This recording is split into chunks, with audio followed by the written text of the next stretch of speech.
Tal y como les prometimos, tenemos con nosotros al doctor José Ricardo Taveras. Bueno, es una figura que reconocida, ha sido diputado, ha sido director de migración, un prestante abogado. Él tuvo un caso ahí muy sonoro y donde le fue bastante bien, aunque él dice que no, que ahí lo único que se ensanchó y fue el bono de la amistad, que fue lo grande es que hablé con el cliente y también me dijo eso mismo, que ahí lo que fue mucha amistad. Y le agradezco a José Ricardo, que un poco lo tenía en sabático ahí, pero ya comenzamos una serie de vernos cada cierto tiempo aquí en el estudio para analizar temas. Es uno de los hombres, de los políticos que todavía se puede, como diría un político, valga la redundancia, reconocido aquí, que se puede conceptualizar. Saludos, doctor.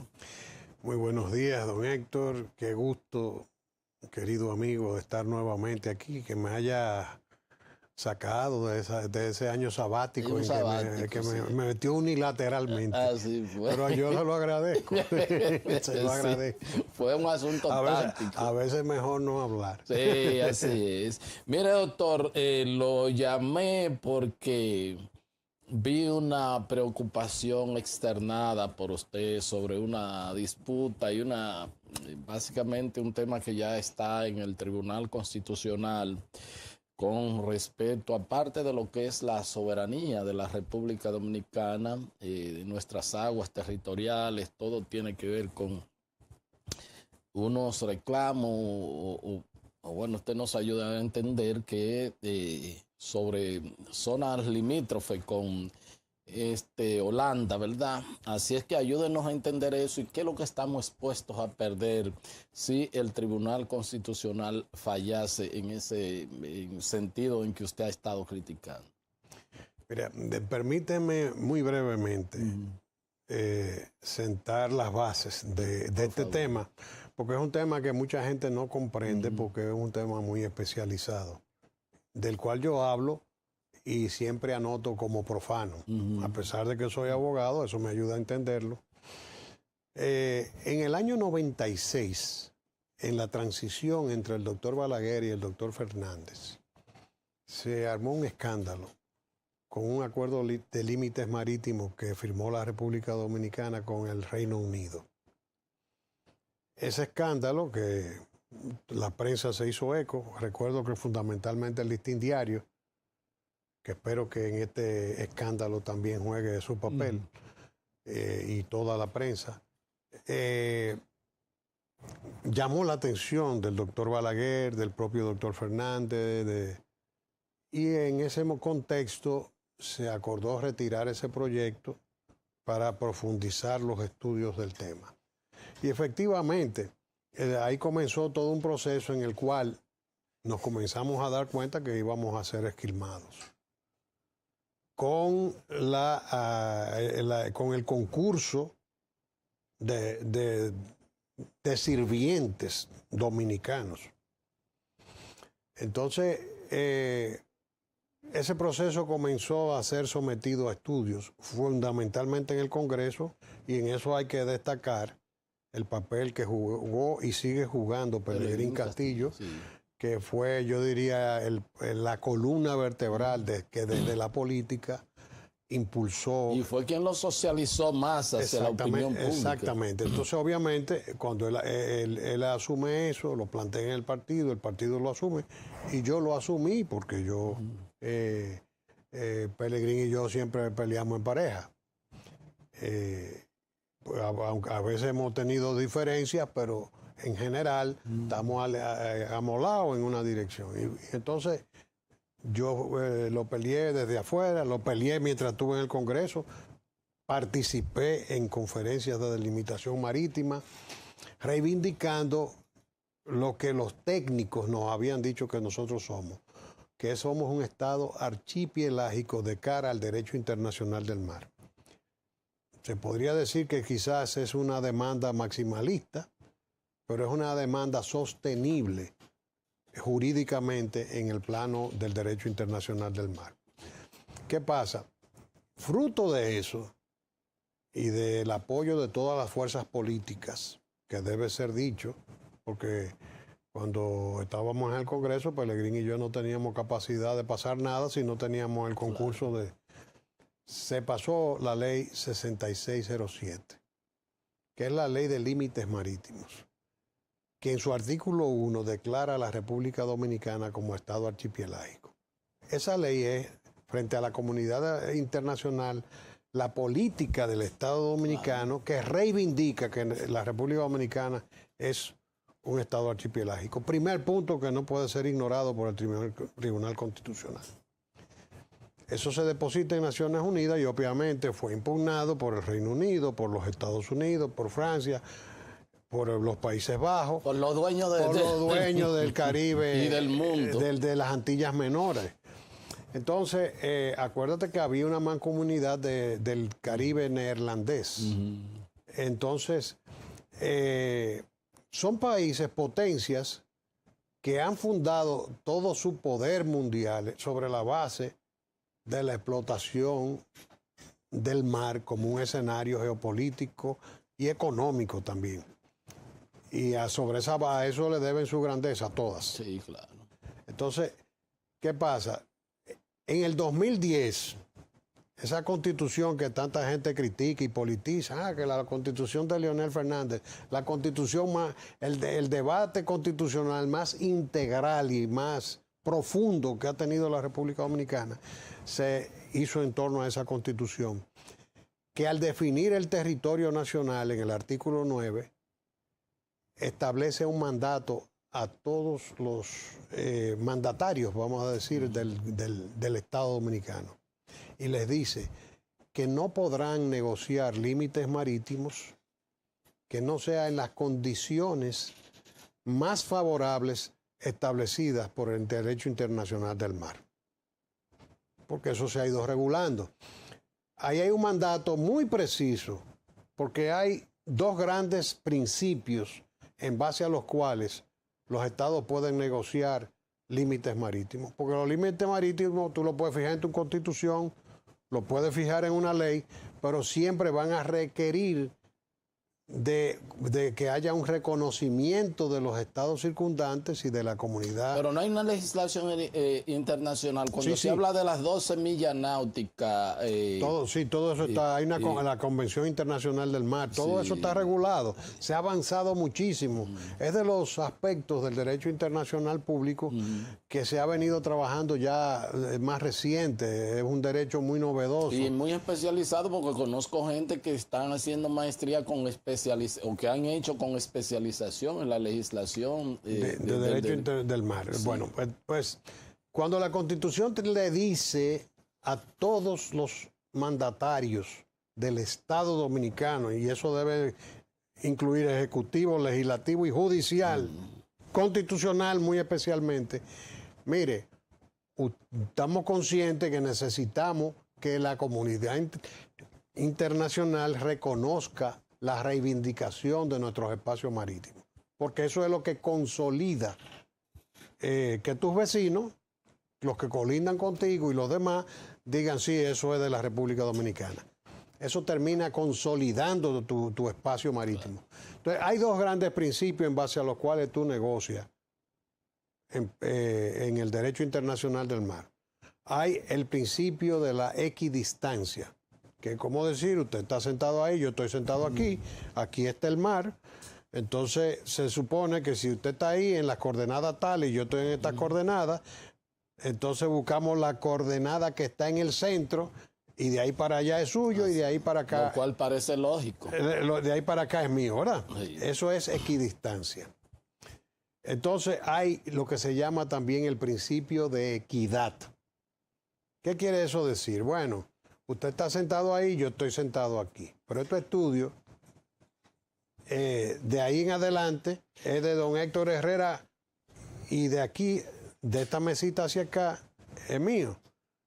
Porque usted tiene tantos metros y yo lo que tengo son 0.005 centímetros de anchura, ¿verdad? Aquí, porque no, usted tiene todo el resto del estudio.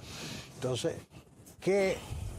El principio de equidad es que yo no puedo reclamar espacios marítimos frente a la cantidad de terreno que usted tiene, porque la dimensión de mi territorio no sería equitativo, porque usted tiene mucho más... No es proporcional. No hay una proporcionalidad, porque usted tiene mucho más anchura de costa. Porque lo estoy poniendo en términos sencillos Sí, para claro, para ilustrarle a la gente. Entonces, ¿qué ha hecho el gobierno dominicano? Porque el gobierno dominicano ha negociado con los Países Bajos. Todos lo conocemos aquí por Holanda. Yo siempre pongo claro. Holanda para que la gente se ubique. Ha negociado con los Países Bajos un acuerdo de límites marítimos en base al principio de equidistancia. Pero nosotros somos una isla de Antillas Mayores con 48.000 kilómetros cuadrados y las islitas que están marcando equidistancia con nosotros tienen alrededor de que usted sale a caminar y le da la vuelta caminando suave al paso en 2 o 3 horas. Porque estamos hablando de Curazao. Curazao es grande frente a otra, como creo que hay una que se llama San Cristóbal. Hay unas cuantas islitas ahí al norte de Guyana y de Venezuela que son neerlandesas. Entonces, creo que Aruba, primer punto. Creo que Aruba también. Aruba está por ahí en esa zona. Entonces, Aruba y Curazao son todas esas islitas, porque usted ha ido a San Martín, por ejemplo. Usted sabe que San Martín está dividido en dos, un San Martín francés y otro neerlandés. Ese de San Martín, usted sale y en un carro, en 45 minutos usted le dio la vuelta a la isla. Pero si usted sale a caminar en una tarde, usted le da la vuelta a las 2. A las 2. San Martín, que es más grande que las islitas que nos quedan a nosotros justo al sur, con la que nosotros estamos partiendo equidistancia. Pero ¿cuál es otro aspecto considerado en el derecho internacional del mar? El aspecto de qué tipo de territorio se trata. ¿Usted es una colonia o usted es un estado soberano? Porque el hecho de ser territorio colonial le baja a usted la jerarquía para reclamar espacio marítimo frente a un estado que tiene un reconocimiento nosotros tenemos ya desde 1844, ya en cualquier momento nos llega la celebración del Bicentenario. Así es. Reconocido mundialmente, fundador de faltan naciones. apenas 20 años. 20 años. Estamos hablando de 180 años de independencia reconocida a nivel mundial, incluso hasta por nuestros enemigos fundamentales, que son los haitianos, con los que tuvimos que pelear. Entonces, cuando nosotros estamos planteando esto, bueno, ¿qué nos van a responder los Países Bajos? No, nosotros creamos una legislación y eso pasó, ya no es una colonia, eso es un municipio de ultramar. Pero cuando tú ves que Francia y Holanda crean ese estatus de territorio francés de ultramar y de municipios de ultramar, es precisamente para eludir el reconocimiento del coloniaje que tienen en esas islas. Entonces, nosotros estamos, en términos reales, discutiendo esos límites desde el principio de equidistancia con una colonia, además del tema de la amplitud de nuestro territorio y de todos los demás factores a los que ya me he referido. Entonces, ¿qué estamos haciendo nosotros? Regalando territorio nacional, número 1. Número 2, el Ejecutivo, cuando va y negocia eso, se está violando la ley 6607, que le está diciendo, vaya y negocie, diciendo que nosotros somos un estado archipelágico. Entonces, en el acuerdo que podríamos negociar con mayor fortaleza con los Países Bajos, más fácil, que no se puede decir que es una negociación con Estados Unidos o con el Reino Unido y la propia Francia, que nos vamos a tener que sentar oportunamente. Ya tú estás negando la existencia de esa ley, porque ese acuerdo sienta el precedente de que el propio Estado Dominicano legisla con una islita que tú la soplas y se quita del medio, admitiendo que no es un Estado archipelágico, que no reivindica la condición de territorio colonial, que no reivindica las ventajas que le da la anchura de costa, protegido por la Convención Internacional del Mar. Pero además de solo eso, no, por todos los precedentes jurisprudenciales de conflictos de límites marítimos en la Corte Internacional de La Haya. Ayer, entre la nota que compartí dos con este tema, yo tomé una cita del Tribunal Internacional de La Haya que señala que es inicua la negociación de límites marítimos partiendo del principio de equidad. Esa palabra inicua no me la inventé yo. Yo la cité textualmente de una sentencia que dictó la Corte Internacional de La Haya en ocasión del litigio surgido en la delimitación del Mar del Norte. Que precisamente tiene su asiento allá mismo. Pero hay otras decisiones sobre eso. Entonces, partiendo de eso y usando la palabra de la Corte Internacional de Justicia, el Estado Dominicano se rinde, se baja los pantalones, y perdónenme la expresión, y frente a los Países Bajos, porque él está sentando las bases para rendirse frente a Inglaterra, el Reino Unido, a los Estados Unidos, Francia, donde nosotros tenemos un potencial enorme para reivindicar espacios marítimos que, dicho sea de paso, tienen un potencial enorme de ser ricos. Claro. Porque ¿de dónde está sacando Guyana esa riqueza que ha sacado últimamente? Que de cero pasó a ser uno de los principales productores de petróleo del mundo. Así es. Sobre la base de que están explotando petróleo en su plataforma marina. Ahí hay gas, ahí hay petróleo. Y esos países lo saben, pero aquí, estos representantes que nosotros nos damos, que cuando encuentran a una persona que le dice good morning, se bajan los pantalones. Entonces no tienen dignidad para representar el país, con todo el respeto. Entonces, nosotros que hemos tenido en el Tribunal Constitucional una instancia que se ha acreditado con mucho respeto y que ha mantenido distancia del poder en momentos determinados, sobre todo en estos temas de soberanía,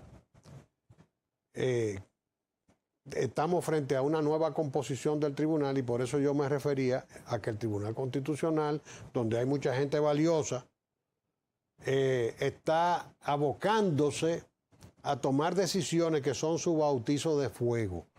Porque si esa decisión sale refrendando ese acuerdo, el Tribunal Constitucional a partir de ahí se descalifica como un instrumento en el cual el país puede refugiarse sus esperanzas. Para proteger parte de su soberanía. De su territorio en este caso. Y no es esa la única discusión, hay otras discusiones.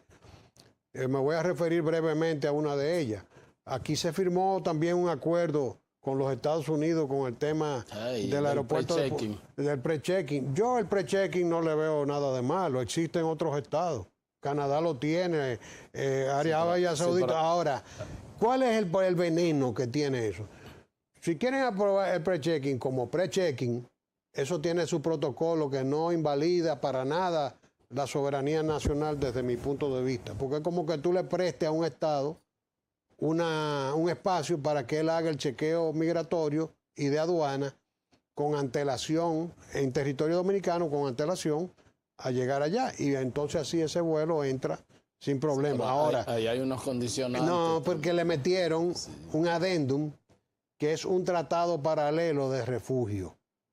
Entonces yo lo que digo, sí, bueno, con esto no hay problema, me da pena con el amigo, con la familia Rainieri, que ellos entienden que esto es personal, y que es un tema que los beneficia a ellos, pero que perjudica al país. No el pre-checking, que es lo que yo quisiera que el país entienda. lo que está ahí es que incluso una política de tutela, de que los americanos pueden venir aquí a evaluar cómo nosotros manejamos nuestra política de refugio, pero no en el aeropuerto de Punta Cana, en el país entero. Claro. Entonces, eso son cosas en las cuales el Tribunal Constitucional tiene un bautizo de fuego. Y este parece que va a ser el primero. Por eso estoy haciendo la alerta, porque ahí hay muchos amigos, gente íntegra, capacitada, en la que yo tengo muchas esperanzas y que yo no quisiera que eso ocurriera. Pero el país está por encima de todo. Así Que es. no quepa la menor duda. Bueno, estamos atentos a eso. Mire, doctor, otro tema, mientras estamos pregrabando este programa, tenemos una visita distinguida de más alto representante norteamericano de la diplomacia, de su diplomacia norteamericana, y que viene en un periplo a Haití, la República Dominicana, y eso como que ha espantado, ha puesto en alerta, y sobre todo por una serie de informaciones que tanto del Departamento del Trabajo de Estados Unidos, del propio jefe de la parte hemisférica de Estados Unidos han venido manejando y bueno, pues es un país como diría pues en un programa nuestro querido amigo Julio Martínez Pozo, ha encontrado un país empoderado de su soberanía, por si acaso. Bueno, fíjate, para los Estados Unidos de América, ni Haití ni República Dominicana tienen ningún tipo de significación geopolíticamente estratégica. Eso es verdad. Haití es como cuando tú tienes como una mancha que tú quieres ocultar, que dicen la mancha que tapa la corbata, la gente de bromea. Porque ellos privan en que tienen una sensibilidad por los derechos humanos, que tienen una preocupación por la indefensión de las naciones pobres. No ellos, no, todas las potencias, porque no son los Estados Unidos nada más, debemos ser justos, Canadá, Francia, la Unión Europea en general. Eso depende, eso es relativo, eso cuando ellos no lo violentan. Exactamente, entonces no, porque eso depende, exactamente, porque la soberanía es, todo es relativo, es como decimos en el Cibao, así. Entonces, las potencias no tienen ni escrúpulos, ni ética, ni moral. Tienen intereses, como debieran tener todos los países del mundo. En ese aspecto, yo te voy a decir, cuando los intereses de nuestro país están de por medio, nosotros debíamos actuar conforme a nuestro criterio, en base a los intereses. A mí me dicen, por ejemplo, yo estoy con Trump full, las 2 veces que ha ido. Y me dicen, pero tú eres trompista. Digo, no, yo soy dominicano, yo no puedo ser trompista. Dice, pero ¿cómo es la cosa? ¿Tú quieres que gane Trump? Sí, quiero que gane Trump. Pero yo soy demócrata, digo, yo no soy republicano. Entonces, ¿y por qué? Bueno, porque yo la política americana la veo en función de los intereses de la República Dominicana. Y me he dado cuenta que en el caso de Trump y de los gobernantes republicanos, tienen más respeto por nuestra dignidad. Por ejemplo, nunca he sentido presión en gobiernos republicanos. Los embajadores que vienen ejercen sus funciones con más discreción. No nos andan, si nos mandan un homosexual, no nos lo mandan estrujando en la cara, ni van a la escuela a enseñarle a los niños que eso es una cosa normal, dos hombres casados. Que aquí han venido muchísimos embajadores homosexuales y nosotros hemos mandado también. Claro. Entonces, pero gente que tiene clase, tú ves, que ejerce su función y no anda en esa vagabundería de poner sus condiciones y su interés sexual como si fuera un portaestandarte de su misión. Esas son 2 cosas diferentes.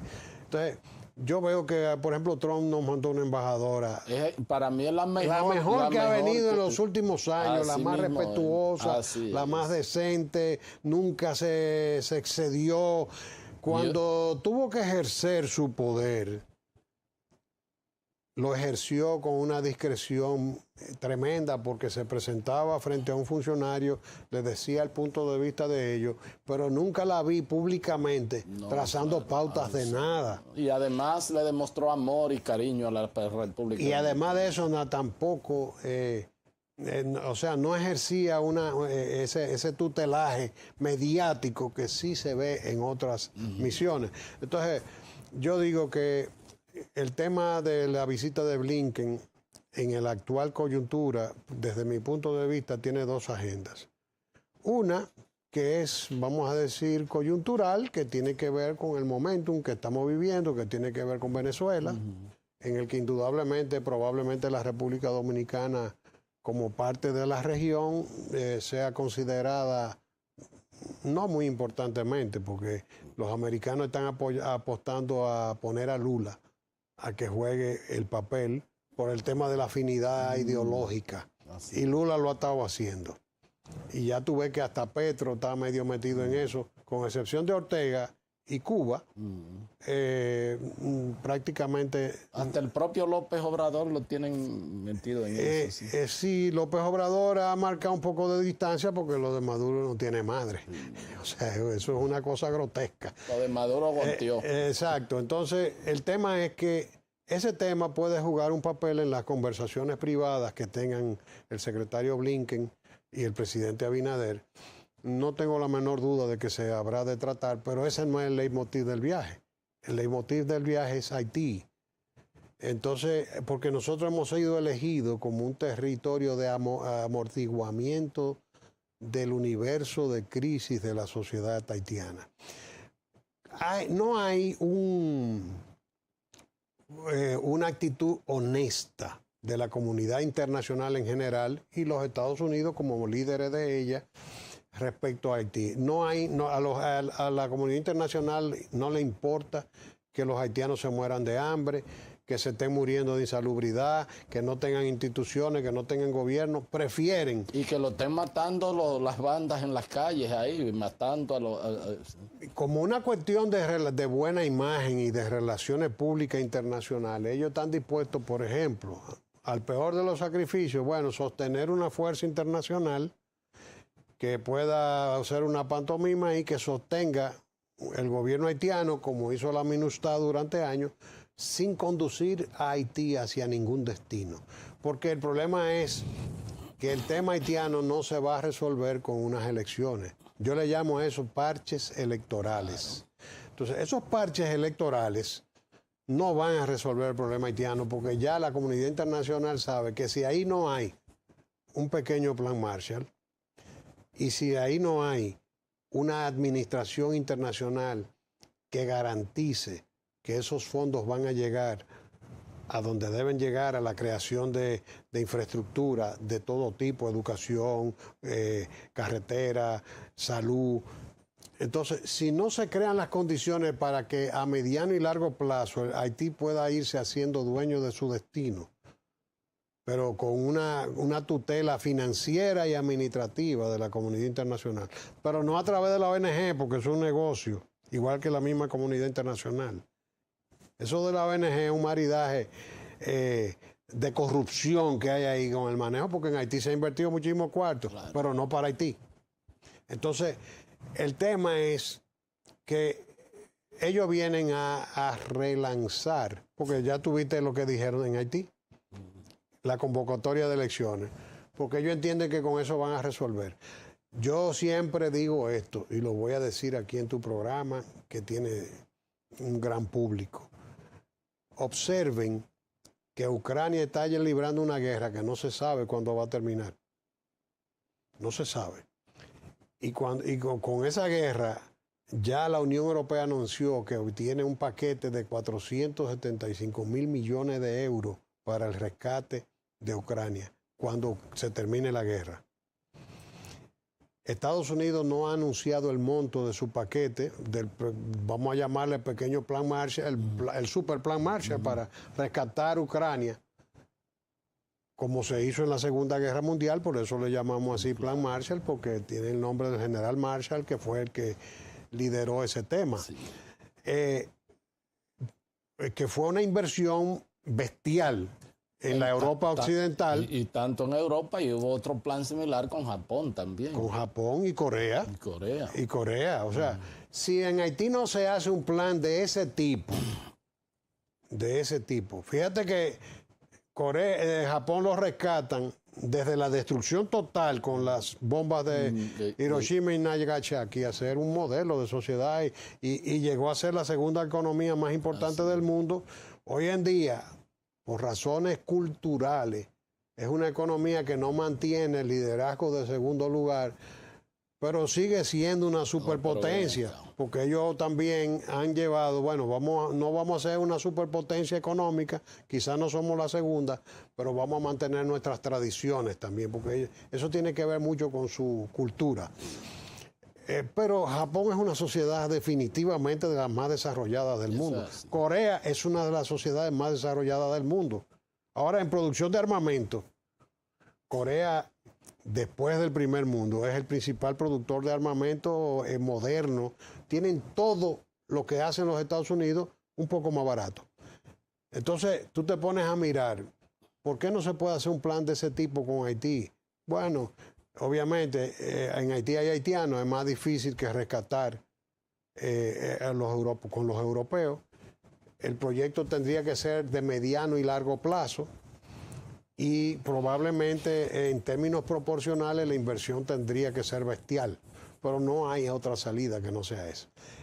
Que viendo eso, ellos se han acomodado a que la República Dominicana sea el territorio de compensación del universo de crisis de la sociedad haitiana. Y Blinken está aquí por eso. Mira, vamos a querer a Abinader, que él le va a llegar diciéndole good morning, porque el presidente como que entra en la escuela de lo que se derriengan cuando le dicen que le hablan en inglés. Entonces, good morning, Mr. President. Dígame, ordene, señor secretario. Entonces, siga recibiendo parturienta en las escuelas, le vamos a dar una ayudita de tanto. Eso no va a pasar de ahí. Reconócale la nacionalidad a los haitianos que nacen aquí. Vamos a fortalecer la política de refugio, porque siguen necesitando que nosotros sigamos asumiendo que el contribuyente dominicano haga no un plan Marshall para rescatar a Haití en Haití, sino que se hunda junto con Haití, porque ahora nos están diciendo, vamos a una reforma fiscal, porque el país no aguanta. Claro, ¿cómo va a aguantar? Si estamos pagando una salud para donaciones y contribuye una sola. Una seguridad social que, si bien es cierto que hay restricciones con el acceso de los haitianos por el tema de la documentación, que no es por culpa de la República Dominicana, sino porque su país no lo provee de documentos, pero una seguridad social llamada a colapsar eventualmente con esa carga. Entonces, tenemos un sistema educativo y dedicamos el 4% del PIB. El día que se audite eso con seriedad, este país va a llorar. Porque tú veías que en el gobierno pasado hablaban de la revolución educativa. Perdóname la expresión de qué jodida revolución educativa usted me está hablando. Y en este gobierno, peor todavía, con un ministro patán que se pone a hablar disparate y es arrogante, imponiendo las políticas desatinadas. Entonces usted tiene una situación de que nosotros estamos invirtiendo el 4% del PIB, pero estamos educando más haitianos aquí que en Haití. Entonces, hagan la reforma fiscal y vamos a sacrificarnos todos, pero ni siquiera se quiere hacer una reforma fiscal para tratar de detener el estatuto de privilegios fiscales que benefician a la élite y perjudican fundamentalmente a las clases medias y media baja, que son las que pagan el impuesto sobre la renta, que cada vez que compran tienen que pagar todo con ITEVI y que no pueden compensarlo. No lo pueden compensar. Las personas físicas en este país no compensan ITEVI. Entonces, yo me pregunto, ¿cómo nosotros podemos plantearle a este país una reforma fiscal para que siga asumiendo y endeudándose de la manera irresponsable que se viene endeudando para soportar una carga en la que nosotros como buenos vecinos debemos tener una participación, pero que no puede ser nuestra solamente. Porque la comunidad internacional solamente ayuda en Haití a través de las ONGs. El Estado haitiano no recibe un peso. Y las ONG están controladas por agencias internacionales y ahí hay un reciclaje de fondos. ¿Y qué le dejó la MINUSTAH a Haití? El cólera. El cólera. Y 800 millones de dólares de la contribución de los estados todos los años que costaban esas tropas.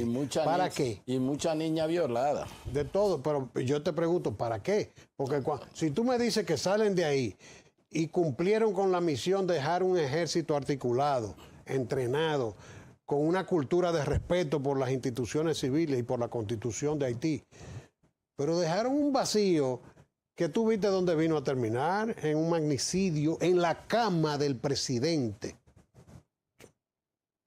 Eso no tiene madre. Entonces el señor Blinken anda en eso, tiene buenos socios aquí, el gobierno es un excelente socio para el propósito de los Estados Unidos, porque el gobierno está jugando eso.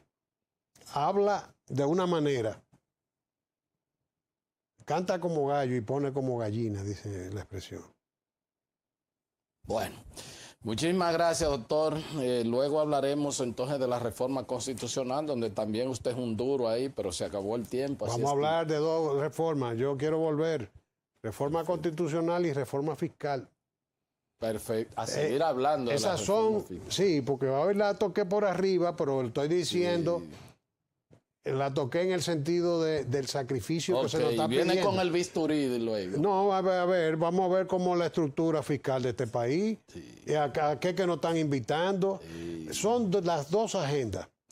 Porque la constitucional, yo estoy esperando que el gobierno desnude su verdadera intención.